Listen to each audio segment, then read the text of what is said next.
Anyway, to all of you, good evening once again. Thank you from the bottom of my heart for being here today.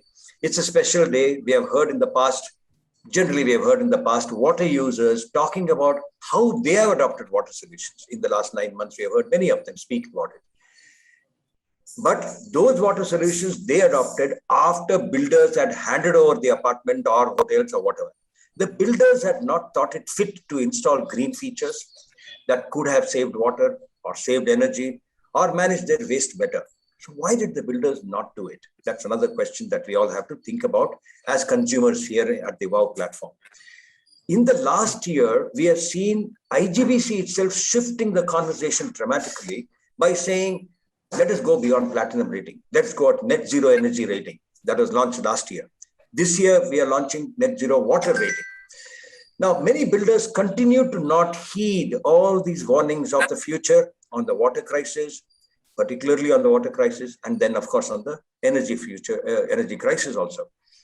Now, amidst all this, we have some few builders, we have two of them today, who have taken the tide ahead of the curve, in a sense ahead of the curve, because I was saying this in 1995, today in 2018, 2020, people like Rajesh, people like Suhail, Rahman, they're all doing these things. And to me, both these speakers are distinguished not because of them as individuals, but for being people who have who spend more time doing public purpose. I mean, Rajesh, I think, spends more than half his day on Crore, on IGBC, on multiple other things. He's also part of some 16 associations in Coimbatore. His profile will go up on the chat box, so I don't want to talk too much about that. He's a veteran builder from that city. And in the last 1 year, you know, after he became chairperson of IGBC chapter there, he has initiated some things with some industry associations also there to see that they become water efficient and so on. The other is that we have a very young person, you know, in Suhail, who is under 40, and he is therefore Crore Youth Wing member also, and he is head of the National Committee for Sustainability for Crore. And he has a 2-year term. He and Abhishek, I don't know if he's here, of Rohan Builders, both of whom have pledged that in these 2 years, they will try and see how they can bring green leadership among all the CYW or Crore Youth Wing members across India. That is, I thought I must say this to you because, you know, it's important for you to understand the context from which both Rajesh and Suhail are coming. Their companies are important, their projects are important, but they look beyond and try to see how they can inspire other builders to do such things. To me, the time has come, you know, in a sense, I mean, today is important because Suhail and I have been speaking for probably the last 3 months saying, can you present the next week or the next session? Somehow it did not happen. The time has come today for that. Why is it that the questions that remain in my mind, and we will ask them these questions are, why is it that leaders like them are still in the minority? What do their customers say when they as builders offer such green homes? About 1 hour ago, our national chair, Mr. V. Suresh, messaged me and said, you know, he has joined us today, though he has a meeting at 6 o'clock, he has another meeting at 8 o'clock. He says in a message, I want to hear from client and consumer. I want to hear from client and consumer. Their perceptions are most valuable. Then he says, we need to find time for them. And most of you here as WOW members are customers. Suresh Pai and people like you and Satish Malia are all clients and customers. They are not builders. We are water users. Ganesh Shanbag is a user. He is not a builder. He is not a solution provider. So to me, it is important that we listen to these two people. I request all WOW members who are plain consumers and water users and energy users, of course, to ask as many questions to find out what has worked for them as builders. And did they spend more? You know, why did they want to go green? Are they spending more? Rajesh is going to start his project in Coimbatore soon. You know, he has already got his certification as a platinum rated building. So why did he do that? Then, well, I am sure you all have other questions to ask like that. After they both speak, Rajesh will speak first and then Suhail. Rajesh has to leave at 5:30. He has another very pressing meeting, I believe. And so I have said, it's okay, but please speak, I've said first. And after they both speak, our Suresh Vasudevan will speak. And that's it, I think. I don't want to say more. Rajesh Lund, my first question to you will be, yes, why did you think of doing a platinum rating as a certification for the new project? Tell us more about your new apartment. Thank you very for the warm introduction and giving me the privilege to speak this evening. Mic closer. Dear friends, if you go to the website of IGBC, there is a definition of green building. What is green building? Green building is defined as one which uses less water, optimizes energy, conserves natural resources, generates less waste and provides healthier spaces for occupants compared to conventional building. So going by this and being involved in IGBC, we decided that we owe it to our customers that they should lead a healthier life and not only save power and water, but also on waste management and the whole gamut of earlier people used to say green building means having more greenery and all that. But now people are more informed and we thought we owe it to our customers and for the sake of environment that we should promote all our projects should be green building. Good. Right. Do you believe that you will spend more on this project because you are going green? No, there was a misconception. There is a misconception. Earlier, there used to be a price difference, and now we have done extensive homework on this. From the time we have planned the project, which is going to be a platinum rated, the difference is hardly negligible. But when compared to the benefit which the occupants are going to get and which the environment is going to be benefited, the costs don't matter. Even if it's 1% or 1.5%, or even if it goes to 2%, the cost does not make any difference in a big project. When you say negligible, hardly any cost, how much is that cost for you as a builder, approximately? See, this project, what we are starting is estimated at about 125 crores. I think we have taken up all the materials what we are going to use. So extra will be about 2 to 3 crores. How many square feet is this apartment project, and how many flats do you have there as families? This is land is about 4.7 acres. Okay. It's a very exclusive project. 91 apartments of 3 and 4 bedrooms. Okay. 2,700 square feet to 4,000 square feet, and the villas will be about 4,500 to 6,000 square feet. Really big. Ground plus 2, all very spacious flats. And the building, from the time we designed the building, it is made into 4 blocks. And the floor, there are only 2 flats. So all the flats get both sides ventilation. So lighting and ventilation is excellent in all the flats, though our cost goes up a little bit because of the design and more number of elevators. There are no corridors at all in this project. Yeah. So in terms of water, if you say 90 apartments, say 90 families, let's say 100 families for our mental math, Yes. 1,000 liters, therefore about 100,000 liters per day will be your water discharge. Yes. Are you ensuring that nothing will go out and all the water will be reutilized inside the campus? See, we have decided to go for 2 STP systems. One for grey water and one for black water. The grey water will be recycled and used in the flush. The black water will be used in the garden. There are extensive gardens and nearly half an acre of open space reservation, which will be converted to a garden, and the whole water will be utilized there. And even extensive rainwater harvesting is going to be implemented. And how are you communicating this critically to your clients and your customers? And, very important, very important. Yes. And what if you have received any response so far from customers? What is it telling you as the head of the projects? To tell you honestly, Hari, now only we have started talking to the customers. None of them know what is green building, platinum rated. So we are explaining to each of them when they come to buy a flat. We have told our same staff, and this being a very high-end project, many of, and Coimbatore being a small town, they would like to meet the owners directly. So we sit and explain to them what is this platinum rating, what are the benefits they have.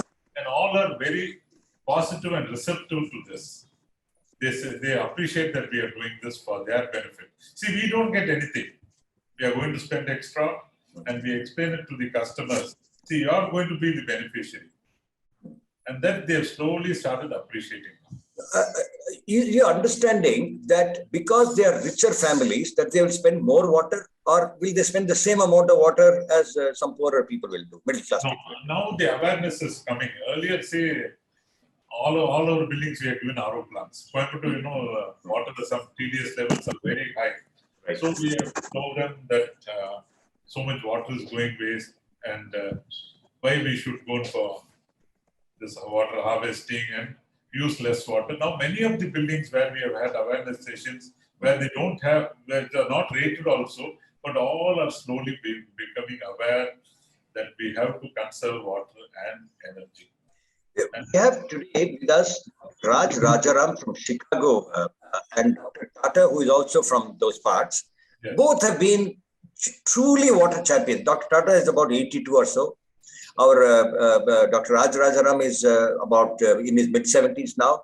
He started the India Water Portal some 20 years ago or something in India. Yeah. Very passionately committed to India. Raj, do you have any questions, anything for this wonderful builder who has taken the risk of, saying, I will go green with my apartment? Would you have any questions for him? Rajesh, first thing I want to congratulate you. Thank you, sir. Because this is something every city in India needs now. And my only wish is that you convey this in all kinds of meetings with the government, with other builders, and with users, apartment, who would buy apartments. Because this is just a common sense thing to do. If you want to live in a sustainable environment where you do your part as a citizen of the country while living a good life, okay? You can't live a good life and ignore the rest, because eventually it'll catch up to you. And then all these poor slums will just take over you. And so what you're doing has to be done at every place and every apartment. If you have in your apartment office, rental office there, yes. You have a small, booklets and things like that about, conservation, about, the benefits of trees, benefits of recycling, what it does to the environment, what it does as a responsible citizen. People can pick up these pamphlets and get educated, and they can share it with their friends, because this is what we have to do. Expand what you're doing to every person, because people are so wrapped up in their lives that they don't even think twice about the amount of water, waste, energy they're using. As long as they make it through the day, and as long as they are fine and their kids are fine, they think that is life. But I want to convey to everybody around the world, in India especially, that unless you are a responsible citizen and you take care of the environment you live in and the community you live in, you are not a citizen at all. You are squandering resources, and you can't do that. So hats off to you for what you're doing, but please convey this in every meeting you can to every builder and the government at the center and the state and the local governments, because this is what India needs. And I really appreciate what you're doing. Please, these STPs are, and the two STPs you're doing, one for gray water, one for black water, that is amazing, because that, if you don't mingle those two things, you save money. Right. And once you mingle it, then the cost goes up for treatment. Okay? Thank you, Raj Rajaram ji, for a very valuable suggestion. On the booklets all in our clubhouse, definitely we will take that consideration. In fact, yesterday, there was one apartment building which we had done about 4 years back. It's 154 flats, where we have RO plant, and we put one more plant to recover that wastewater, which was not successful. Yesterday, the association people came and said, sir, we would like to close the RO and want to go on for water softening plant. Yeah. So now slowly that awareness is coming. We are happy to hear that. But depending on the TDS level and how would the softening plant works, And now today we called on Vendor and want to explore what is the latest in softening plants. I believe there are new system, saltless softening plants are coming in the market. No, there's so many technologies that are coming, but RO should be abandoned in India because the RO rejects we throw off, and this is a waste of resource. So water softening works beautifully, and so it has to be done in a central plant in the apartment. So each owner doesn't have to put their own softening plant.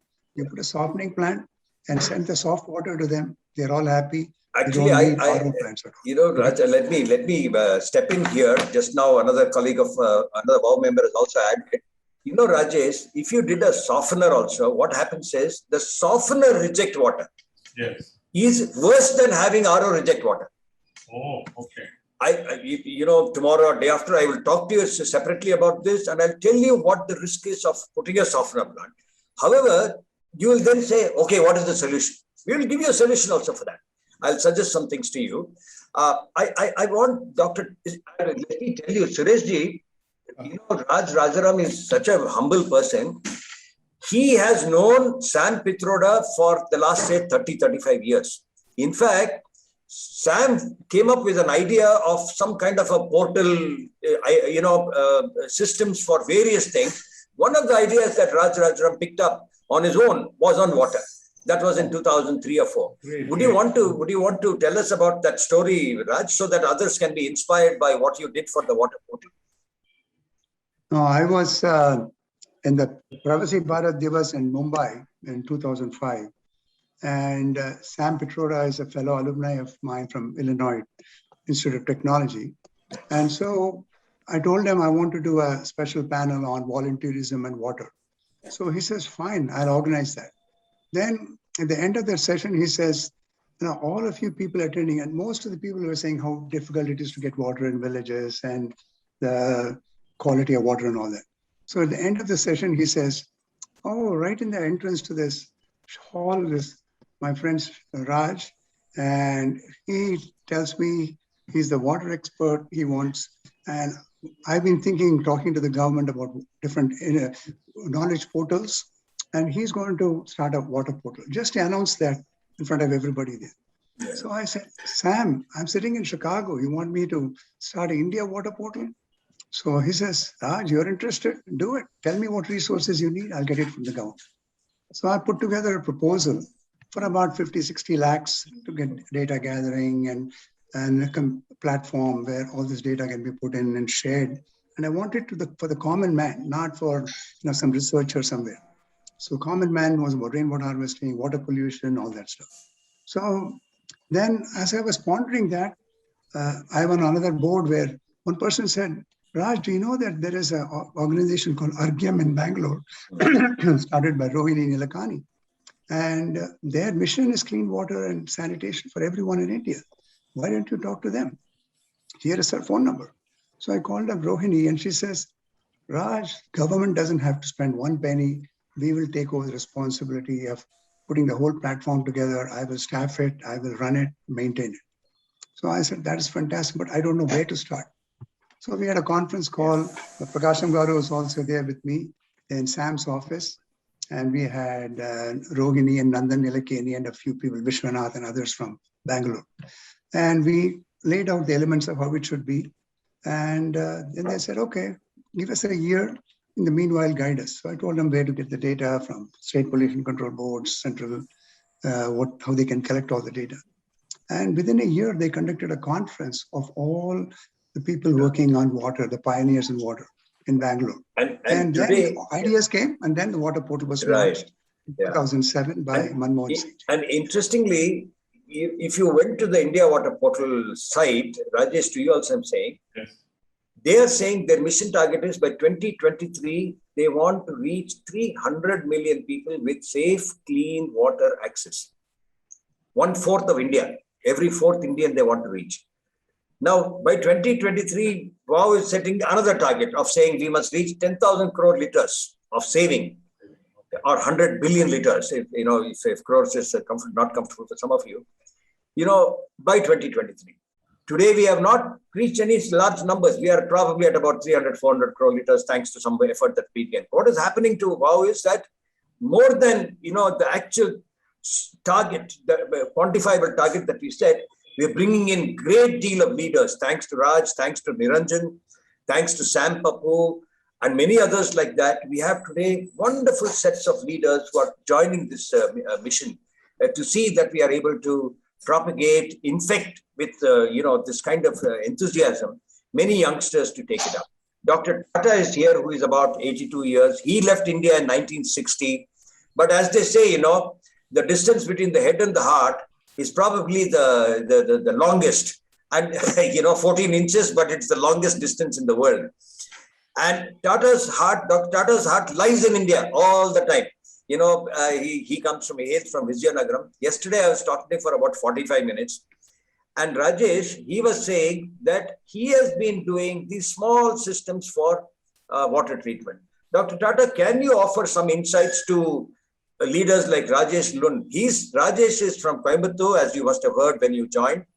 He's doing a project now, a high-end project, he says. He's building only 91 homes over 4.5 acres. He's spending about 130 crores, precious money. As a business person, he cannot risk losing these monies or not having customers in time or not having customers who pay the value that they have to pay in order to make this happen. There are many other CEOs here. Mohammed Ali is here, who is from the Vakil group. He also wants to see that he embraces sustainability values. But many of them don't know how to do it. Dr. Tata, would you have any insights for him? Because Rajesh is leaving at 5:30, then we have Suhail to speak. Okay. Rajesh ji, namaskar. Namaskar ji. You see, you have very good souls here, particularly guys like Raj, and he's an early riser, but I sleep late and also really got up this morning after talking with Hari yesterday about these particular problems that we have been preaching it. Of course, we are just lone rangers in this kind of. Raj is a Vishwabandhu, I call him. He connects a lot of people. God bless him. And unfortunately, we can't move. Our families are entrenched here, and we volunteer for 3 months. But I don't waste my time. I do projects. Raj is our, I would say, roaming saint. He walks around, talks to people, connects people. That's why I call him Vishwabandhu. If I know somebody, I talk to Raj. Hey, Prakash Garu, I'll give you one. That's what he says to me. That's enough. So that's how Raj and I met long time ago. Was a mining engineer, but I interested myself in the environmental field for 65 years. But coming to your question, this is my problem. Many years ago, as a matter of fact, Saurabh Arsiwala, he owned a company. He's a Parsi gentleman. He was a Parsi gentleman. He passed away. And I happened to know him in the 60s because he was my boss. He was the director of NIRI. And he demonstrated in an apartment building that's the first example I came to know that he was mentioning to me, that they recycle their wastewater in the apartment complex itself, just a single big apartment complex that they had. Maybe, I don't know how many units, that's what it is. But in here, we started a center one time, called the Center for Transparent Waste Technology. It's like a think tank. And right now, of course, it is a little bit not doing that much well, because we actually take up projects that are beneficial to community, and also we like to do, not any project. So in that connection, we did do a lot of projects and developments like you are trying to do. I don't know, maybe your acreage, maybe footprint, maybe small, but a lot of people are living there. But decentralized wastewater treatment systems is the way to go in India. Forget about these big treatment plants, because I roamed. Actually, I see treatment plants. I analyzed them. I looked at. One time I was sitting with Prakash Javadekar in the original government of Vajpayee. He was the chief guest. I was the guest of honor in Baroda. I asked me a simple question. I was sitting just like Hari and you are sitting next to each other on my TV screen here. And I asked him, sir, how many treatment plants you have in India? How many are working? And what is their status? Are they complying with the discharge standards? A simple question. He was right on the top of things. He said, at that time, they said we are about less than 1,000 plants. 80 of them were shut down. and 88% of them are not complying with the standards. That's what I said. They're spending thousands, hundreds of thousands of crores building these things. They don't work. But the decentralized water system, since you're an entrepreneur, spending your own money to build these complexes, my suggestion to you is on the board, when you give the board, I live in a townhouse community here, a 21 units, 42 homes. I'm sitting in this home, which is about 4,000 plus square feet of area. And here we have a board, and a very hardworking board. And if any problem comes in, they're on the top of it, and we do it. In here, for example, there's one community here, Hamilton Lakes, close to us in Chicago. They have a beautiful complex, and we designed through the CTWT, Center for Transportation Wastage System, a decentralized wastewater treatment system. The board manages it. There is an operator for that thing. All the water that they takes in, not one drop of water leaves that complex. The same water that they treat, and they have a water, they have a groundwater plant. They treat the water. And this man, supervisor, said, he showed me an excellent plant working. We have a decentralized, very low cost, low energy demanding type of system. Here, America, they're fashionable. We don't have to have that kind of a fancy equipment. Yeah. We have designed cost-effective. Right. Rajesh. Rajesh, I must tell you something that Let me finish. Just one thought. This is the action point. That water that they produce, wastewater effluent, is irrigated on site, so that you don't have to use fresh water to water your lawns and stuff like that. Sure. That we can. But a green apartment complex, if you had people would love to come to you. When there is no order, people would like to come to you. When they don't see garbage, they'll come to buy it. You're paying the premium because you're taking care of it. Thank you. Thank you, sir. Thank you for the very valuable insights. Yeah. Rajesh, let me add one more thing. Yes. Rajaram told us in 1 or 2 meetings ago, he said, there is only water. Who told you that there is black water, gray water, wastewater? There is only water. See, what happened is 100 years ago, our engineers said, you must bring water from some pristine forest and river, and that must be supplied to our homes. But that age and era is gone. Since you're working now with a high-end community who have, of course, a lot of education, if you're able to take it to a point where that treated wastewater, you said gray water, you've got the treated wastewater, we take it to a higher level with no additional cost for you. I will tell you how also. I will introduce you to people for that. No additional cost. You make it into health grade drinking water. Okay. Essentially, if you go to our villages, what happens? Water goes, we use water, it all goes in some open drains. It will go into some, lake. It aerates, it oxidates. Oxygenation takes place. Finally, it's about air and oxygenation. And then from that same pond or village, kua or talab or whatever, it recharges your ground, and then people take it from their open wells. Here, the system is slightly different. It is indirect, but in a way that you can make it drinking water. This is what, since you have the blessing and the rare privilege of creating a project like this at the high end, we will all join together. We will help you to see that you get something like that. There are other members here, other leaders here, Rajesh, who are all very good at such things. I'll reach out to you, Hari. One more suggestion. Please. Do you think putting water meters will help in reducing consumption? Absolutely. 100% it will help, because I don't call them water meters. I call them conscience meters. They are not for billing.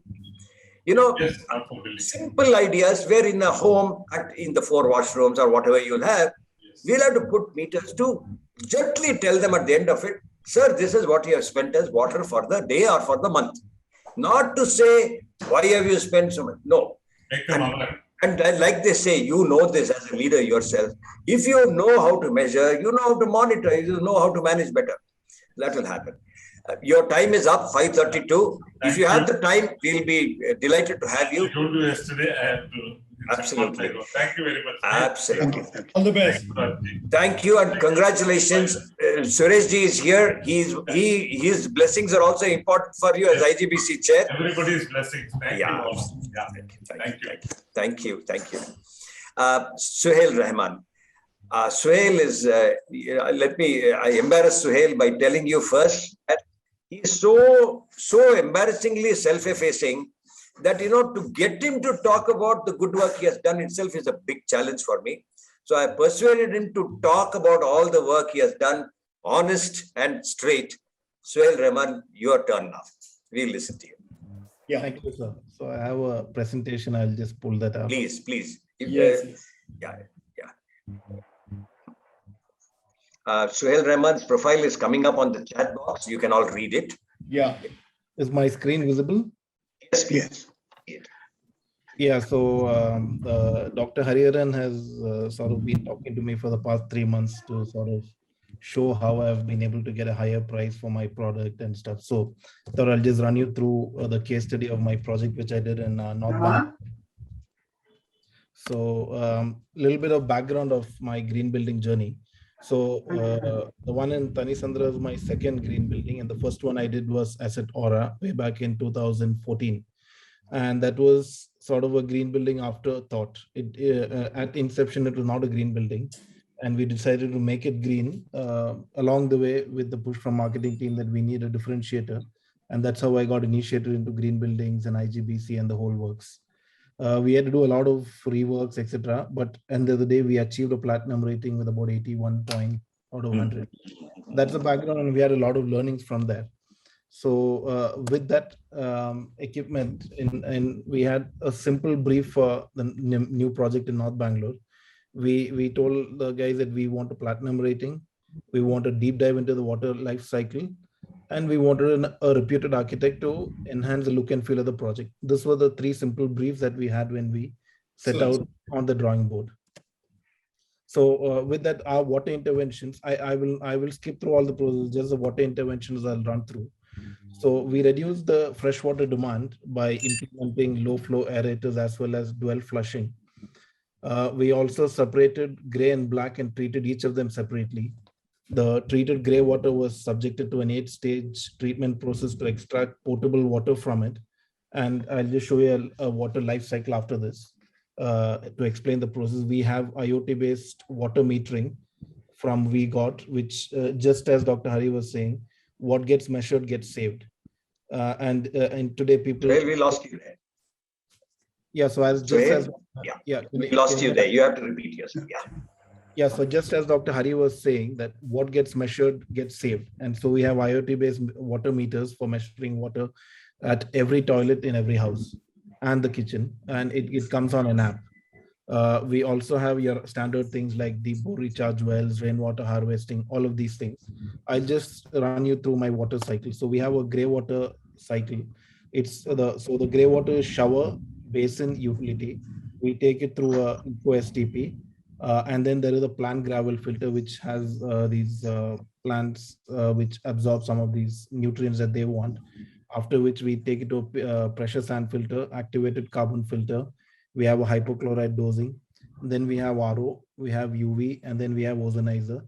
And then it goes back to shower, it goes back to basin, it goes back to the utility. Except for drinking, everything else is the treated water. So treated gray water goes for bathing as well.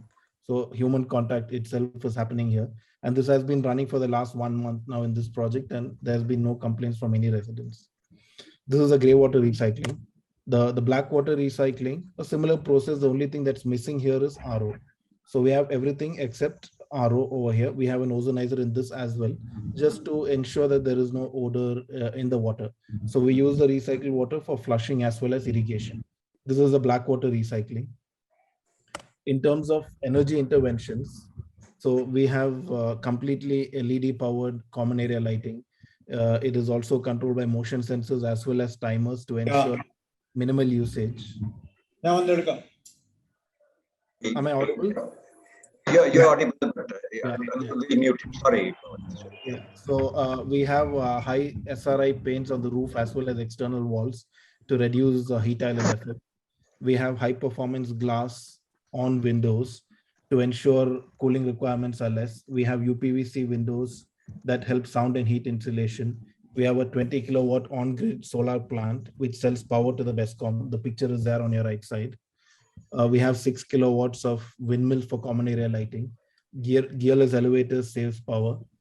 STP and OWC that does not use any electricity. load balancing DGs to reduce fuel consumption. I hope everybody is aware of load balancing. We have two sized DGs, so that if the load is less, if the load requirement is less, the smaller DG runs. And as the load increases, the bigger DG comes on. So the fuel is optimized. This is in terms of energy interventions. In waste management, we have a beautiful system from EcoSTP, which I think some of you are aware of this technology, where it doesn't use pumps and motors. It has zero electricity, which means no downtime. And there is, since there is no pumps, there is no pump room either. We have a saving on the space, which we can use for anything that we want to have. Sold it as car parks. The maintenance is very low. It doesn't require an operator at all. Maybe once in 3 months, you need to do some checking. And the sludge is also very less. Once in 2 years, only it requires a desludging. So what this effectively does is that it takes away the pain point that a regular or conventional STP has for a RWA. All RWAs struggle with an STP when a motor goes bust. It takes at least 2 to 3 weeks for it to come back to normal operation. And during this whole 2 to 3 weeks, it's a really bad time for the association in terms of smell and all the associated issues. We also have a organic waste converter, which is again not running on electricity. It's enzyme based from Orbit, the pictures on the right side. These are the three verticals that we've worked on primarily in terms of the green building for this project. Now, coming to the communication strategy, this is the main thing where we focused on. We enlisted a consultant to do the number crunching of all the things that we have implemented in this project. The project being highly technical, we could not explain it to customers unless we break it down into their own language. Facts and figures were clearly displayed in the sales office. I'll run you through some of those that we've done. Just a minute. So this was a summary that we got from the agency. So by water engineering, we save about 24 lakh rupees annually. By the electrical interventions, we save about 36 lakhs. The zero power STP contributes about 6 lakhs of savings, and waste management contributes about 2.2 lakhs of savings.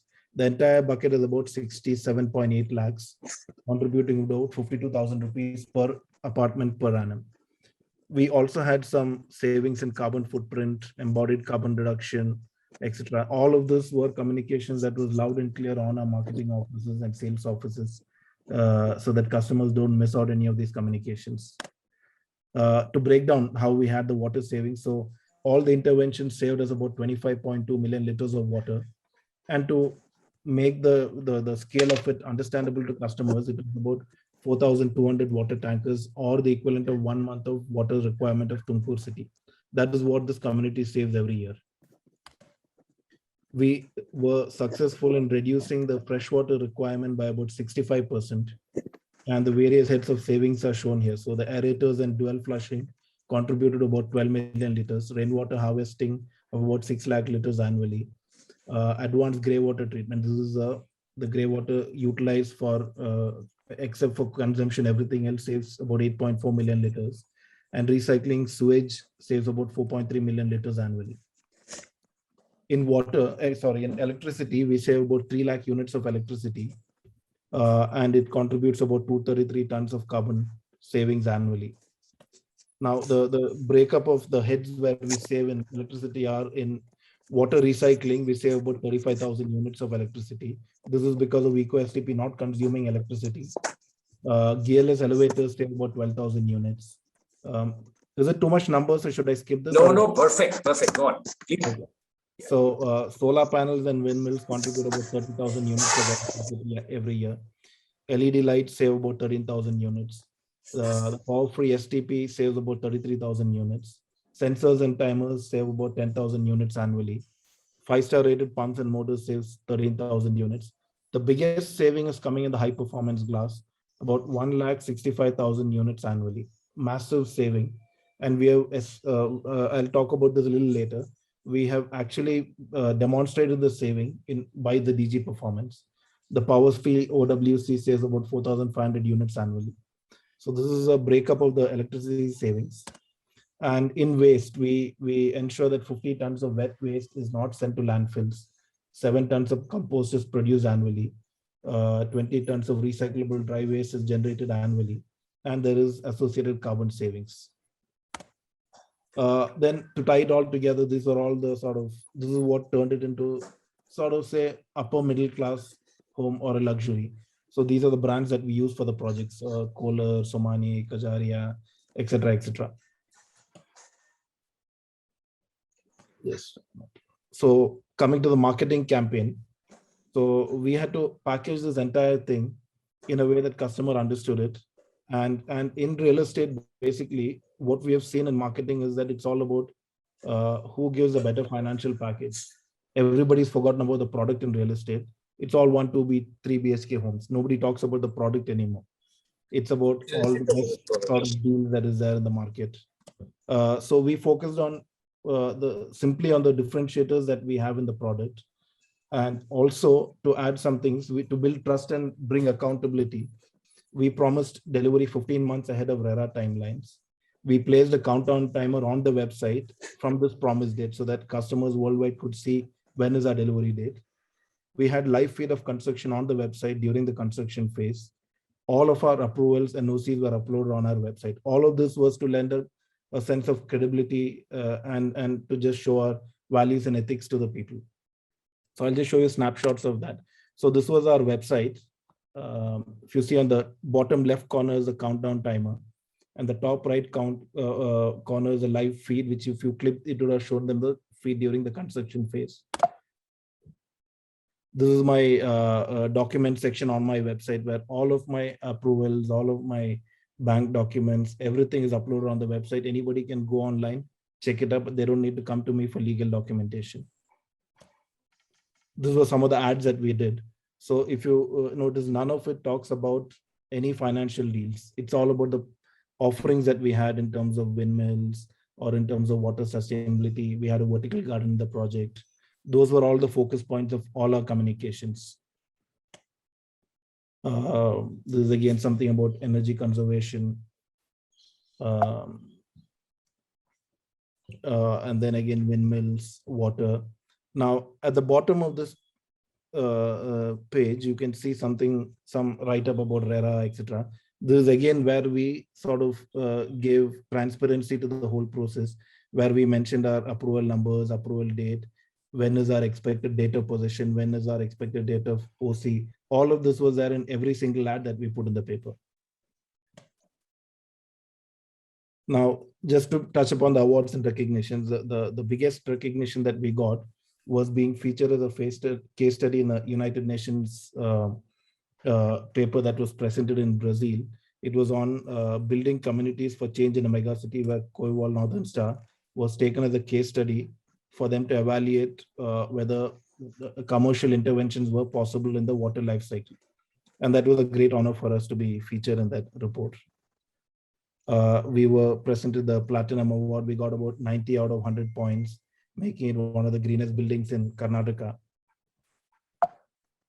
We also won the Asia Pacific Award for the best green building in Asia Pacific from World Green Building Council, and Dr. Hariharan and Dr. Syed Berry presented me this award in a meeting that we had, which he mentioned earlier in the day.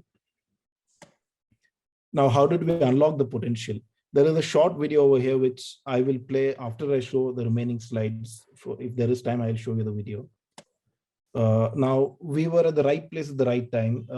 We got the OC just before the lockdown struck, the first lockdown struck. At that point in time, I had just sold 45% of my inventory. Now, when the market started opening up after the lockdown, the visits started trickling in slowly. And we had a product ready to showcase to the customer. And the buyer sentiment was such that they all desperately needed to buy a home. The mood after the first lockdown was such that they desperately needed homes, and we were able to cash in. And for the next 3 months, say July to September of last year, every second visit was a buyer. And that was the market. I mean, everybody had a good run then, but we were successfully able to increase the pricing about 20% during this 3-month period, and stuck it the entire I sold about another 50% of my inventory was sold between the first and second lockdowns. So we were at the right place at the right time with the right product. This is a video. I'll show it to you after I run through the remaining slides. You have to increase audio in the film also. Yeah, I'll just run through the slides and come back to the video. So this was the product that we what we promised and what we delivered. So next few slides show you the render versus the real product. So left side is the render, right side is the real product. So again, we have some of the amenities. Left is the render, right side is a water stream that we've done in the project. The bottom is a night view of the same. This is a feature on the 13th floor. On the left side is the render, right side is the real image. This is a garden that's at the front of the project. This is the right side is the real view of the product. Again, render versus the real thing. So we were able to sort of almost replicate everything that we envisaged in the project, further adding to the credibility of what we were speaking about: transparency, values, ethics. Now, before I go to the challenges, I will just show the video of the product. It will be about 4 minutes. Is it okay if I show the video, sir? Yeah, okay. No, I wanted to, we all want to hear our V. Suresh also respond to your presentation at Rajesh's. Okay, I'll just go through challenges, and if there's time at the end, I'll show the video. Yeah, after we listen to him, you can show it probably. Yeah, sure. So the challenges this is the most important thing for all of us here to understand. The challenges that I faced. Now, we need to understand that this is a project planned in 2016-17, and plumbing consultants were absolutely not open-minded. They did not accept my water cycle. They said that, no, I will not allow people to use it. I don't know the quality. And they did not accept EcoStep either. So for both of the points, I said that this is what I want to do. You either help me in doing it, or you tell me you're not able to do it. It's one of the two. And they never helped me in any way. I went ahead and said, this is what I want. And they said, okay, I can't sign off. I said, fine, you don't sign off, then you don't also work with me on the project. And then they finally reluctantly agreed to sign off on protest that this is not our idea, it's your idea. But that was a challenge I faced on the plumbing angle. Insofar as electrical consultants were concerned, the challenge I faced there was that they were not well versed with the benefits that a green building provides, and therefore did not guide me in the right manner. Neither was I well versed in electrical aspects until I did a master class with Dr. Hariharan a couple of months back. This is where I had a huge eye opener on the energy front of things. So I will just ponder a bit on this. So the energy requirement here in terms of DG was about 450 kilowatts, and I wanted to do my load balancing, so I split it into 180 and 320. None of these consultants told me that you're doing a green building, you don't need so much. So when the community started living, now there is about 100 out of 130 people living, which is about 70% occupancy.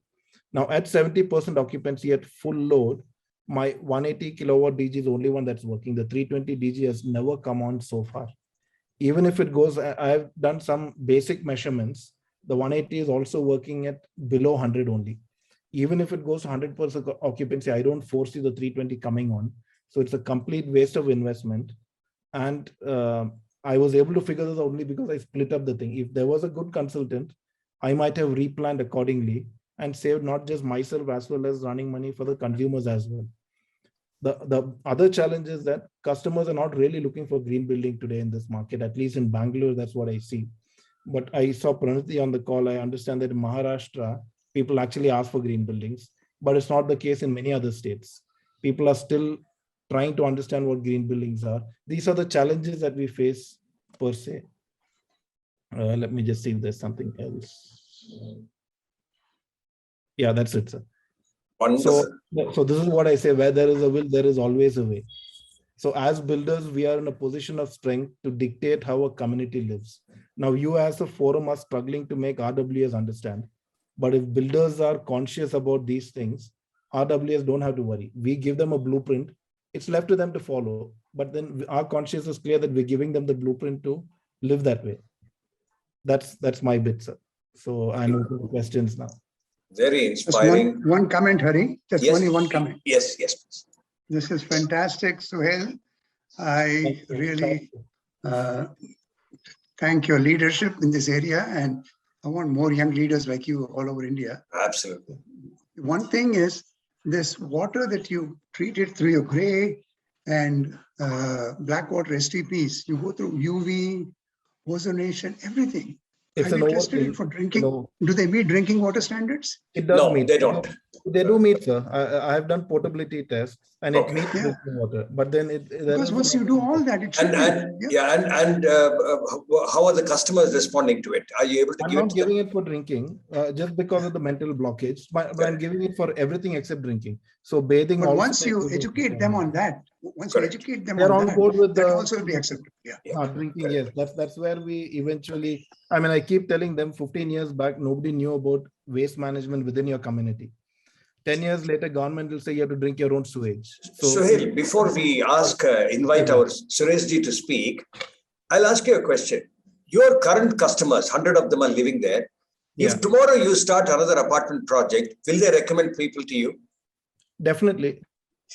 I have about 30 to 40% referral rate in all my Second, projects. since there are other builders here from your own fraternity of Crore and others, when you said 20% increase in price you got post-COVID, does that mean about 1,000 rupees per square foot roughly, or is it more?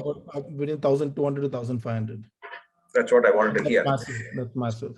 Sureshji, I know that you have a national meeting of focus at 6 p.m., but you have decided to stay here for 1 hour. We want to hear you now before you leave us. Hari, one big question. Yes, sir, Sam. Can you wait for another, because it's 7:54. There is 5 minutes for Sureshji. Then I will take yours if you don't mind, Sam. Yeah. Yes. It's such a great pleasure to be there today evening to see two of my wonderful colleagues, both Rajesh Land as well as Suhail, bringing the details of their projects there, how they really converted both of them into the platinum rating and all the attributes that's required for the green building, all being captured in respect of not only in the integrated water management, energy management, waste management, carbon footprint reduction, greening the whole environment, overall quality of life of the consumer being taken care of in the best possible way to get daylighting as well as ventilation and various other aspects that you showed up. I should repeat that. I'm so happy to hear the commitment that has come from their side. And that's what I liked right in the beginning, the way in which the package, or the word he used was package, the very first slide. Therefore, he knew that he had to go on the sustainable. This is exactly what also told by Rajesh Land also. And the credibility and transparency with which you have projected all this requirement is also important, because to the client, that's a very important comment. To do it on time is extremely important. And a regulator like RERA, to tell them that I'll do in so many, but you did it ahead of even what the RERA time schedule, is a brilliant component. And then, of course, I don't have to repeat those particular aspects that you tell over there, but to have 20 kilowatt of solar energy and about 6 kilowatt of wind energy as renewable energy component is phenomenal large, and to save as much as 300,000 unit, 3 lakhs unit of electricity to come. Therefore, the energy bill comes down substantially. That's the most important thing for the consumer. Consumer knows that. Normally, had you not done all this, you would have paid actually energy costs of a very large nature. Also on the water saving, with separate units being put, also an important component there. And to give not only horizontal green, vertical green, roof green, it also brings down the heat island effect in a substantially large way. And therefore, these are all very, very important components that I am able to see the value of that. I'm sure all your consumers, because they saw the value of that, they saw what the product is. They also know at the cost at which you are giving that. And we didn't ask that question to you, which it was asked to Rajesh. He said marginal cost. If I can ask that one question to you, what was the cost to make those green attributes? Was it a sizable loan? How much? Then I'll give a response to that. So this was envisaged way back in 2016. So at that point in time, yes, it was costly to do a green building. So I would say about 5% extra cost. But today, how much did you incur? How much did you incur with the cost of your selling? About 1.5 to 2 crores extra. 1.5. That's what he also said. 1.5, 2 crores. I had a wonderful exercise. I had a good discussion with the Additional Secretary to the Government Housing. A new gentleman has come over the Ministry of Housing and Urban Affairs. He asked this one issue on what is the cost that's involved to make housing component or any building component to go green over there. So then we had given a detailed one. As you rightly said, 2016 would have one figure, but 2021 is different. We started in 2001. At that point of time, for a commercial building, air conditioning was very high, as about 18%. And can you believe from 2001 to 2020, this 20 years travel, we have come down to a situation where it has come down to as low as 1 to 2% for even commercial air conditioned building. And residential building, in many cases, are 0 to 0.5, even lower. I asked one of the, he wanted actually detail. The additional secretary want detail. So 2-3 builders on the affordable housing, we really calculated the particular, if the construction cost was coming around 1,500 to 2,000 rupees, depending upon the finishes. I have not asked how much was yours, but what will be the thing? They said for adding all the attributes required for the green component, it was roughly from 30 rupees per square feet to 40 rupees a square feet. It's an interesting one, Hari, to get this information. We have documented data of things completed in 2019, 2020, 2021 of exact component of additional cost involved for going green. That clearly brings out the fact that the cost for making it green is so little, marginally low, but the amount of energy saving costs, water saving costs, your green footprint, your quality of life, etc. Surajji, I have a question for you before you leave. You have only 1 minute now. Suhail also said, see, RWAs are recalcitrant. They are not willing to listen. You know, that is as retrofit solutions go. Correct. I mean, we can sit and say the builders did not do, that does not take us anywhere. Now, how can IGBC or any of the other forums at the central level ensure that these RWAs or residential societies in Bombay or whatever they are called across India, how do we make them compliant? Wonderful. Very, very nice question. One is this new type of building. Just for half a minute, you should understand that our rating system for the residential covers under 3 components. One is the IGBC green home, predominantly for middle income and high income. Ever since affordable housing came in 2015, for the bottom of the pyramid for weaker section and low income, we got IGBC affordable green home rating over there. You know, and the third and most important is the type that you said they missed the bus earlier. Large apartment people, they didn't do it. So they brought the third rating for residential green societies. How do you convert an existing building which is non-green or not thought of making it green? How to make them into a green one? And extremely good one. Our own Syed Beri Saab and Mala Singh are the chair and co-chair for the rating there. Very popular rating. Gujarat, Maharashtra, Madhya Pradesh has adopted in a very large way, large number of residential societies, RWS. They do not mind spending a little extra cost on the particular thing to convert a non-green residential building, the existing one, who missed the bus earlier, to convert that. So therefore, the question that you asked is very important, and this is becoming increasingly popular on that particular thing. So between these 3 ratings, you'll be very happy to know that IGBC itself has been able to cover around 2.2 as a rating it exists. But today, if I take Bangalore, there are about 20,000 apartments. We can argue on whether it's plus or minus 2,000 or so. Sure. And each apartment has an average of about 50 flats. We are therefore at about nearly 1 million flats that we have got in Bangalore. 2.5 million people or 3 million people living there. I think actually the number is about 4 million. Out of the 12 million Bangalore has got. There is not one single residential welfare association which has gone green in Bangalore. Third largest agglomeration in India. There could be 2 reasons. Maybe it has not been marketed enough that existing apartment owners who are not being green, the builder did not want to do it, or the clients do not want to do it. But then once they know the positive aspects of what can come on that, I'm sure there has got to be obviously a little marketing effort, and that's an important point to create awareness, appreciation, then application will start coming. In Bangalore, we need a special effort for existing apartments which was not green, how to convert. If you are able to make a special effort on that, I'm sure we should be able to initial 4-5 flats or apartments. Once you change, you will start seeing the sea change coming on that. You'll be very happy to know we have been able to cover about 2.2 billion square feet or 220 crore square feet of green footprint, residential footprint, and about 19 lakhs residences are covered under the green home rating. 19 lakhs. That's a substantial number. Sure. 19 lakhs and 2.2 billion, 220 crore square feet of green footprint is not a small thing. And then these are continuously being kept from the pilot, and the whole chairman of that is Shahrukh Mistry, is the chairman for the residential rating, Bangalore-based wonderful architect who understands the pulse of the thing. For 2008 onwards, last 13 years, you had a version 1.0, version 2.0. Now we are in the version 3.0 on the green home. So these are all things very important, where all these interesting features which are added. I am very happy. One important thing that has come today in the meeting, both the builders have done the grey water, namely sullage, and the black water, that is sewage, separate treatment done, and not combining both the particular one together. Coincidence or whatever, but I think it's interesting information, because the type of technology that you require to deal with that particular aspect, the BOD levels are very high in the sewage component there, about 300, 400. To bring it down to around less than 10 or less than 5, it will cost a lot. So why you unnecessarily bring the larger water, which is coming from the grey? So it's very useful information for us. And I liked it. I'm very happy that you have been able to, and to get 90 out of 100 is a phenomenally good thing. I know. Possibly, sir. I thought I'll close with that.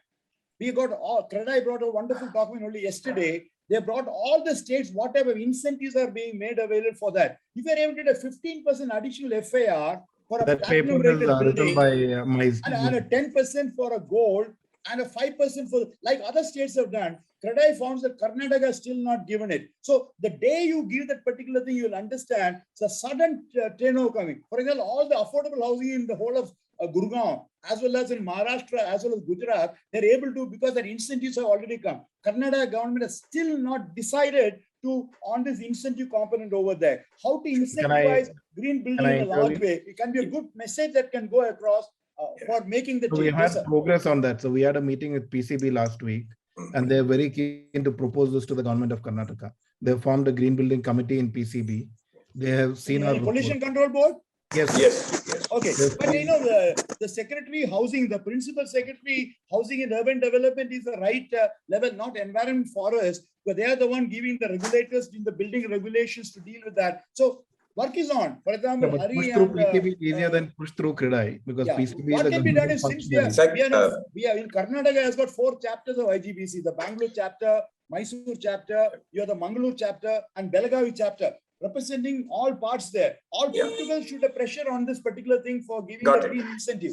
Correct. Got it, Suresh. So, thank you so much for being here. I think you should take leave because you have another meeting. Thank you so much. It's such a pleasure. I would have loved to stay down, but then But appreciate you having stayed this 60 minutes, appreciate you being here and encouraging both of them. Wonderful. I'll come and spend some time in your Bangalore project. Okay. Sure, sir, definitely. Right. All the best, and I not said hello to Raj Rajaram and Mr. Prakashan, the wonderful, great people. And it was such a pleasure to hear both of them. The good point. And my good friend Niranjan, I have not said hello. Hi, how are you, Niranjan? So I'll take leave at this point of time. Bye. Nice. I have a question. May I? Yes. Can we request Sam to speak, and after that you can say. Sam, you had something to say. Yeah, Mr. Suhail, like one question for you. You told like the 2 sets, that depending upon the load, it will come up and all that. Yeah. And is it like normally the DG sets will be the backup power, right? Like you have the grid power and then utilities and then they coming. Is it correct or not? Yeah, but here the grid is directly feeding, selling to the power. So grid is not a backup. So grid sells power to the. I'm sorry. Are the DG sets running all the time? No. It's only when the power outage is there. Okay. 3-4 hours a day. 3-4 hours a day. Yes. I mean, not so much. Bangalore is better now. Okay. That is one thing. The second one is like, it is very impressive with that your Eco STP, those things and all that you got, and that you got all the permissions and you implemented it. So actually, it will be like you will be in a good position. Like you yourself will be like a consultant for other builders, like because you already implemented this. Yeah. Not consultant. I will say he is so generous, Sam, that he very happily, as you saw today, very generously will share all his secrets and strategies for other builders to take up. In fact, I have noticed in many meetings, Suhail himself will say, maybe you should put like this, take this kind of a you yourself is a consultant for this part of thing. Hey, I already implemented it, so you come through us, you can get it. That is very easy. If I'm a new builder, like I can come to you, then you can easily. In a sense, and we are all builders. I used to be a builder too. So what we are doing is now we're sharing this information with others to see that we can accelerate the process. Right? But it's to use Suhail, I must say, Sam Papu is heading. He is doing about 55 billion liters of water a day. BI, not MI. Billion liters of water treatment in Chicago at the Chicago Metro Water. And he's been there for now, from 98 or so, he has been in the US. Okay. At some point of time, he chose to move from the IT sector into water sector, thanks to people like Dr. Prakasham Tata and of course Raj Rajaram and others. So he's also a Chicago man. They're all the green mafia from Chicago. And of course, Niranjan also knows that. It's a very nice presentation style, and we'll be in contact. Like yes, Niranjan. Suhail Mubarak, your presentation was like a breath of fresh air in the construction industry. I have two questions for you. Yes. How much construction debris did you generate per square meter of construction, and what did you do with the construction debris? The data on how much I don't have, sir, but then most of the debris were used for the road formations and even to an extent for the mortar for construction itself. So probably about 10-20% has gone outside the project. Remaining has been used in the project itself. Okay. But I have not quantified the quantum of debris. Okay. So the next time when you do a project, please focus on this area because it's a neglected area. Absolutely. And also calculate how much water did you use for making the building, so that, tomorrow if I'm your customer, I know that the embodied water of this particular project is so much, and you're offsetting it by the following steps. Okay. Thank you. Thank you. That is, let the customer know about construction water and so that, they know. Few of the features we've used there. We've used gyprock for plastering, which doesn't need curing. We use some chemicals for the external plastering that did not require curing. So everywhere where we needed to reduce water, we've reduced water because availability itself was an issue in Bangalore. In fact, document it. Just document it. That's Niranjan, I'll share with you some documents also, and I'll be happy to discuss with any of the people here. The thing is that beyond what Suhail himself will admit, that beyond what he has done, there are lots of refinements that can be brought. For example, today, in wastewater treatment, separation is one thing. The second is, how do I ensure that sludge is removed at the block level itself of one block? Let's say there are 20 blocks or 15 blocks in an apartment. Niranjan, where you stay, how many blocks you've got. If I can separate the sludge right there and let the grey water without the sludge move into for treatment, how life becomes so much easier for treatment. There is a gentleman here, Sanjay Gupta. Do you want to respond to, since there is so much talk about wastewater treatment, do you want to say something to Suhail or to the rest of the leaders here? Suhail, it was really, really nice to see the efforts that you have taken. We are based out of Hyderabad, and we have a similar system. Our system is called Aquatron, and it is a primary segregator of fecal matter and wastewater. A small box. It's a 2 feet by 2 feet box. 2 feet by 2 feet box, which can handle up to 60 liters per second and can be connected to 25 WCs at a time. Dr. Tata, I'm sure you're listening to this. So what happens is, when the waste black water comes into our system, automatically this system will segregate the fecal matter along with any tissue papers or any other pads or anything which is coming through the flush, and the waste water will be converted to grey water, and it will be taken to a settling tank. Now this whole system works without any electricity, manpower or consumables, and is about 50 years in life. So for 50 years we can operate this primary segregation. The BOD after our system is around 40. For black water converted to grey water, it is between 35 and 40, that what we have seen. So it is that much more easier to convert the grey water for further treatment. Yes. So you're saying that primarily you don't need a black water STP if you have your system. Nothing. And this works we are even doing a 2 MLD, 2 million liters per day.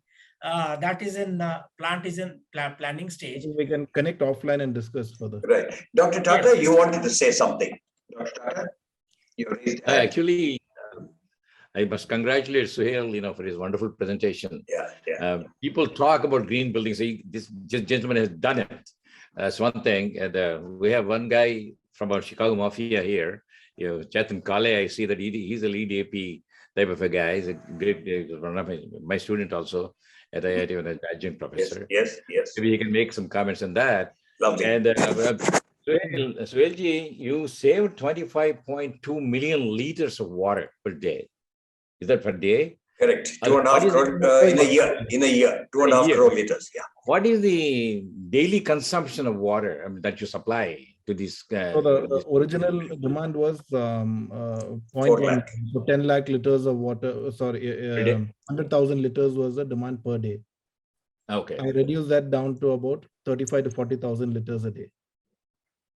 So the demand 65% reduction, Dr. Tata. 65% reduction. Okay, on a daily basis. On a daily basis. Yeah. That's half a of the reduction is by design, half of it is by recycling.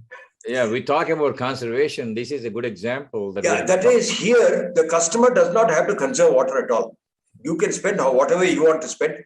We will engineer, of course. Yeah, absolutely. But still being used. That is it. That's the point, we want to make from Chicago. I'm so happy that people like you and Chetan Kale and others are here because India has technologies and solutions of this kind. I mean, for instance, Sanjay Gupta's technology is Swedish. The other gentleman's, the one that Suhail has done, I think it is American. It was from an institute for biomimicry or something that he was inspired by and some such thing. So I know that there are some technology collaborations, but point is that Indian entrepreneurs are doing it. And, that gives us. Yes. That is wonderful. This is great, Dr. Hari, that you're putting this seminar.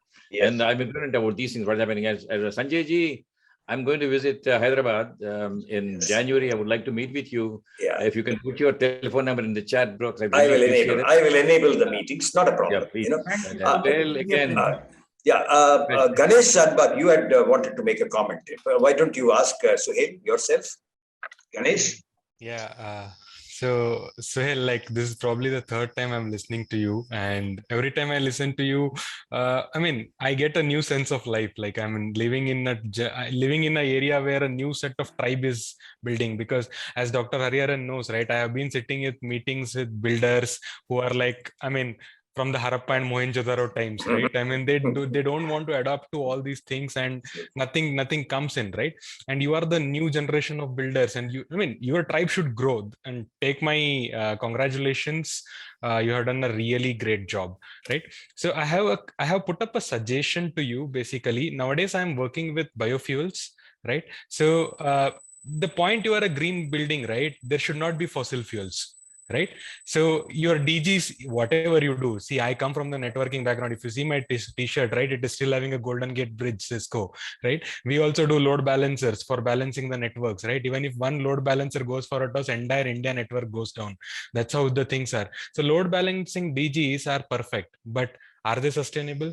I don't think so. So today we have to think about the biofuel based generators, and these are available in market, right? We have 100% B100 blend of biofuel. Well, 13 years ago, Ganesh, I bought one. Dual fuel mode. Yeah. Apart from that, I always give this example, right? I visited a Kalyan Mandap where the methane generated from the STP was stored in a balloon and was used in an old Maruti 800 car, which was used as a generator. So all these Jugaad technologies are available, and why don't you kind of explore on this and make your building fossil fuel free? Right, so that can be taken up as a challenge. Ganesh, I will respond as on behalf of all builders. See, up to a point. I will add something, sir. So yes, before you add, Suhail, let me add this, then you can respond to that. Yeah, sure. See, when a good builder, there are bad builders, we know more of them than the good builders. When they create a platform for such residents have to take initiatives. If they don't take it, maintenance will suffer. You know what you heard. We all know as leaders what happens to maintenance. Over to you, Suhail. So, on this, I completely agree. Fuel costs are going high. It's polluting XYZ. So I was considering, you have your inverters. Can we have industrial inverters? but that becomes a very high capital investment. But that obviously saves fossil fuel. But availability of biofuel for the consumer is the question. Is it available freely when they run out of it? Diesel, any corner petrol pump, you have it available. But how well networked is biofuel availability? Yeah, I mean, at least I have been trying this and kind of working for me. Like, I mean, these things are opening up basically. Okay. Suresh, you wanted to say something? Yeah, I just have two questions. One is, you are giving a lot of saving equipments, plants, and other things. What is a service agreement? Is it for 5 years, 3 years? Because what happens after 2 years, if the association comes into some problem, they go to a service provider. They will say, no, this technology is old. This technology is not working. You change this technology. No, this is what happens. Number two, what we feel in WOW that, why people are not coming, because you have done everything on the water saving. Now, what will you do on the WOW? That's what you want. I would ideally say WOW should be disbanded by builders. Absolutely. Yes. Absolutely. You see, the day WOW becomes irrelevant is the day we should hope or expect and look forward to. Chetan Kale, I want you to share your comments, please. Yeah, I mean, I've seen projects in India and I'm working currently on projects in Chicago too. Our goal is the same: energy efficiency, water efficiency, and minimization of waste. The only difference I see here in India is, you do a very good job, Sohail, of implementing everything. Year one, everything runs beautifully. And coming back to the point of operation and maintenance, this is a subject where everyone wants to avoid as much as possible, because that's where the main, it's like buying a brand new car. The first day it runs beautifully, but after a year, if it's not maintained properly. So I think the key component is educating the associations or the society members, or train them, make a leader in the society, like somebody who has similar knowledge, or a civil engineer, or somebody who can understand. Make him like in charge of this whole system, so that any resident has any questions or doubts, he can come to him instead of engaging external consultants, because consultants only work for money. If you don't pay them, they will not even show up. But instead, the society member who lives there, he should be the in charge. In fact, very good idea, Suhail, and we'll see if we can take it up with other builders also. That is, we train them. That you create an eco cell. Get some of your members, the RWA members, say 5, 6 of them, and I will volunteer to come and train if that is what you want. Neil Matthews, I want to listen to you. You have heard so many. The AMCs. I think 2 people asked about AMCs. Okay. So please. The point here is that we sign up AMCs and we engage everything. One of the biggest challenges in an RW is the STP, which we have addressed by not having any pumps motors. But the whole problem starts to come when RWA starts looking at saving money, that, okay, AMC is too costly, let me stop the AMC. That's where the whole genesis of the problem is. It starts. And also training and association, see, each of them have their own lives. For me, building is my life. But then each of my customers are in their own jobs. They will not have the time to come and get trained on association management, etc. So it all comes down to having the right set of people running the show and ensuring that they don't compromise on AMCs just to save money. Right.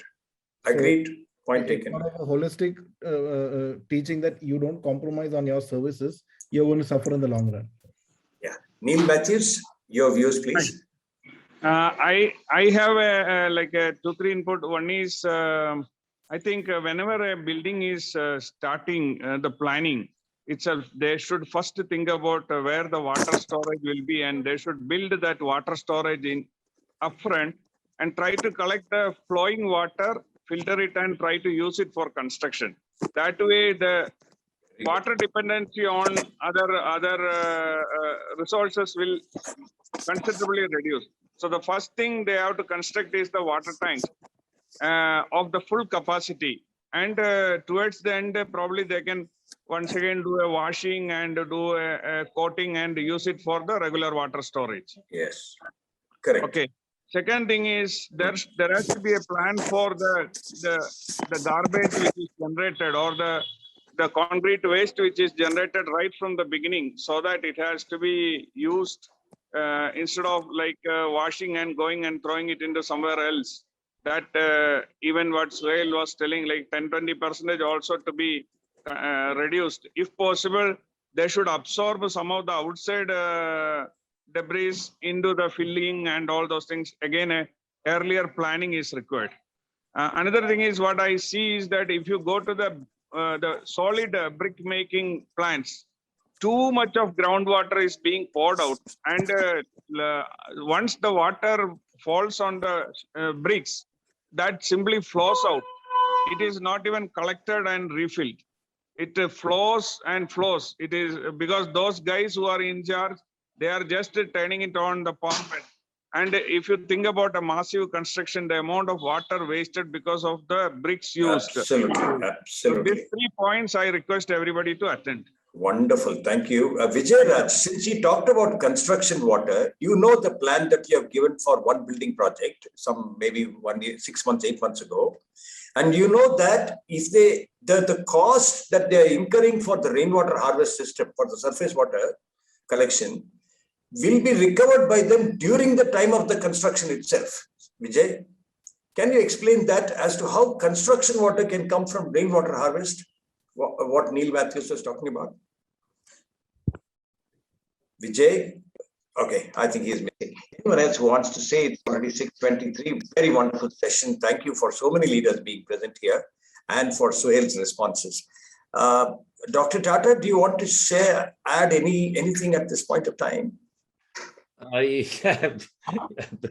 Hari, I've been talking to you. We build things, yes. And there are 3, like, in real estate, location, location, location. I say in our business, maintenance, maintenance, and maintenance, and operation, and operation, and operation. And this is what is lacking. I go and see beautiful buildings are constructed. And then after 2 or 3 years, you go there, they look dingy. And of course, Suhail knows this thing how he's going to do this management-wise and things like that. I insist on that. We are pressed for this. Wherever we go, I tell them, you do beautiful things. There's no question of this. India, I told you, Dr. Hari, yesterday to you, India doesn't want any more brains from abroad, from Chicago or anything. I mean, you're there. You're great. You're fantastic.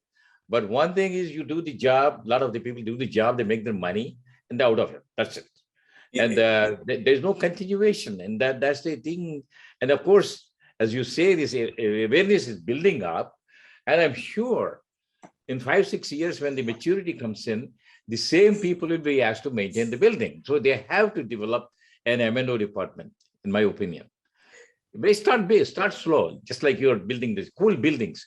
You have to advocate when I saw, so it's my eyes are really enjoying the beauty of that roof, the green roof.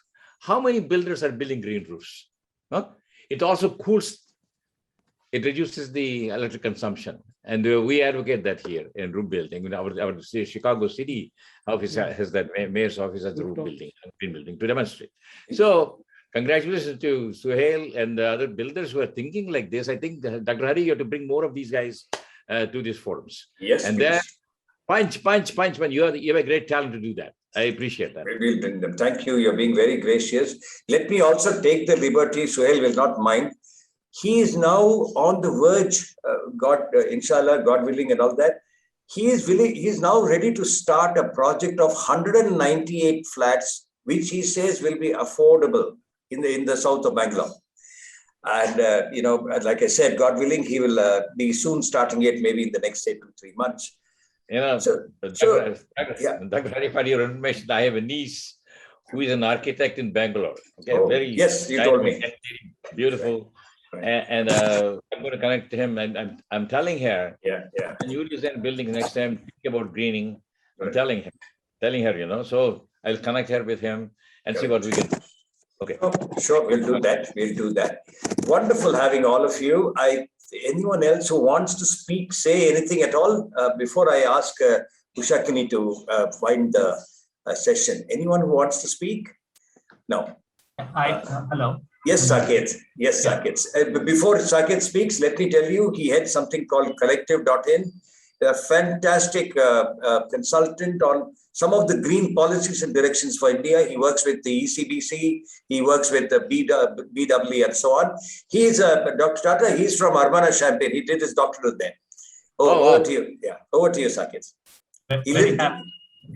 Very happy to be here. Thanks, Sohail, for a wonderful presentation. My only question is, when are you starting a green masterclass for builders? Because we in academics and practice are kind of, going around, and coming from the horse's mouth is something that we need more of. So we're doing that with Dr. Hariharan already. One batch is over. We want you to kind of lead that now. So there's a long way to go. Yeah. Hari. Does Saket live in Urbana? No, he's in Ahmedabad. He returned in 2008, I think. Yeah. Okay. He's very much in India, and heart and head and body, everything lives here. Can you open your video, Saket, so that they can see? Niranjan, you want to say something? Yeah, one quick input for Suhail. So that is Saket for you, Dr. Tata. Yeah, yes, Niranjan. To Suhail and others who are taking some proactive measures. Next time when you have a project, please make a booklet for lifestyle, green lifestyle. Suppose I buy a house in your project, you give me a list of ideas of how I should lead, or how should I live in that complex. And there's a huge opportunity there which has not been tapped. So we can talk that offline with you, Suhail. I'll send you one, Niranjan, that I made in 2011 or so. I'll send it to Suhail also. It's called Living Green and Occupying Green, right? Living and Occupying Green, I called it in those days, LOG, L-O-G, and I'll send it to you.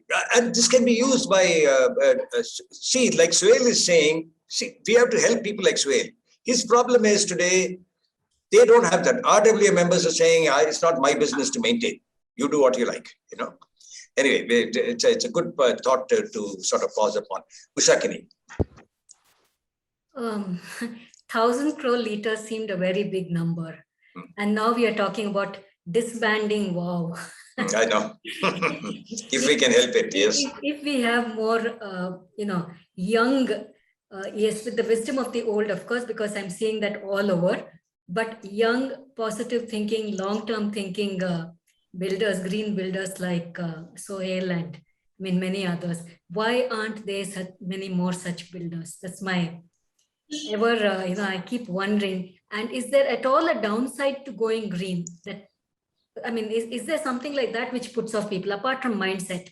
We heard about operations, we heard about maintenance, but is there at all anything else which goes against going green? Why aren't we more green?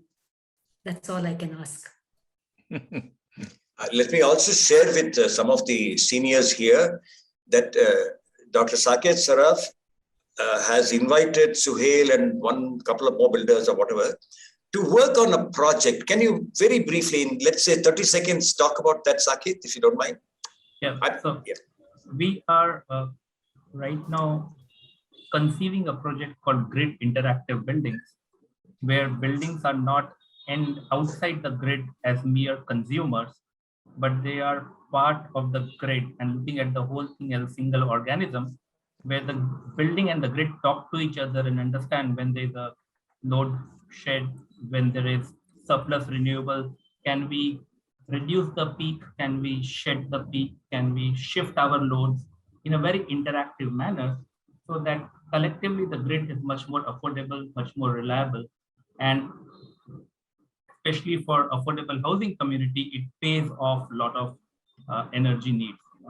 And with the renewables coming, there'll be so much diurnal imbalance between the supply.